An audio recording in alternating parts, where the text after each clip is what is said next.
Bienvenue à Oraison, nous sommes le 28 mars et c'est le début des semis du maïs. Et donc la particularité de ce que vous allez voir là, c'est que c'est un semis direct sur couvert végétal. Quand on dit semis sur couvert, ça veut dire qu'on essaye d'avoir un sol tout le temps couvert. Effectivement, on voit de la paille et vous voyez aussi des plantes vivantes, en l'occurrence du sainfoin, qui est une légumineuse. On va semer, donc avec des semoirs un peu particuliers, dans un sol qui est couvert de débris ou de plantes vivantes.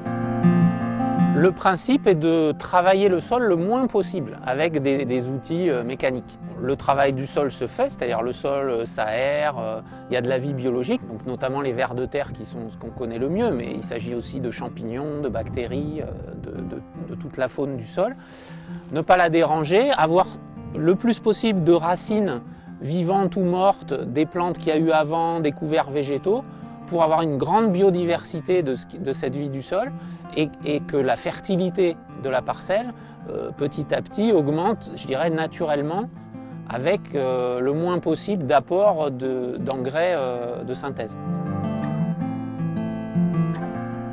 Le strip-till, donc, c'est un outil de travail du sol, mais très localisé, d'où son nom, strip, hein, la bande en anglais, strip-till, c'est-à-dire on travaille sur une bande. Donc vous voyez sur le sol qu'on a à l'inter-rang, donc vous voyez le maïs est semé à 75 cm d'écartement. Donc ici j'ai un rang de semis et ici j'ai le voisin. Donc vous voyez qu'il reste pas mal de place entre, bien sûr, où on laisse bien sûr le couvert, le sainfoin, les pailles, les résidus, etc. Et le strip-till, donc l'outil à travailler cette bande de sol. Et le semoir, spécial semi-direct, est venu tracer un sillon et mettre la graine dans ce sillon. Donc là, on voit bien le sillon, hein, je vous le dégage là. Voilà un grain de maïs, vous voyez, je l'ai délogé là, de là où il était. Et donc, on comprend que cette graine, quand elle va germer, hein, ses premières racines vont trouver de la terre fine. Et donc, elle va se développer très vite. Voilà. C'est une agriculture assez complexe au niveau technique et scientifique, où il y a beaucoup de choses à apprendre. On va avoir des choses très différentes selon les rotations, selon les systèmes de production, selon les climats.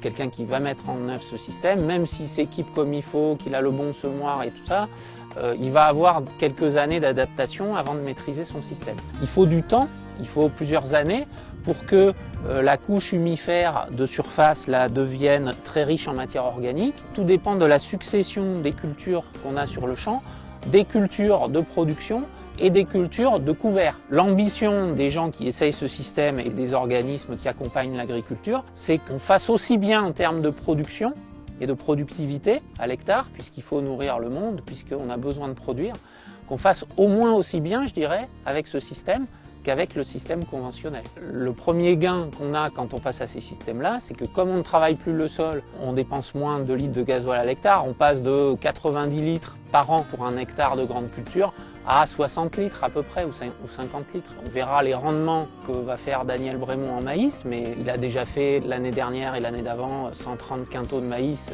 avec ces techniques-là, donc on peut dire que c'est quand même une réussite. C'est plus compliqué à mener qu'un système avec labour, mais c'est aussi très intéressant techniquement de voir justement ce qui marche et ce qui ne marche pas, et surtout d'essayer de l'expliquer. D'où notre présence à nous, Institut Technique, Arvalis, dans ce style de parcelle. Tirer enseignement des gens qui réussissent et des agriculteurs qui réussissent ce système-là pour trouver des leviers agronomiques qui pourront servir à l'agriculture française dans son ensemble. Voilà le travail qu'on essaye de mener chez ces agriculteurs.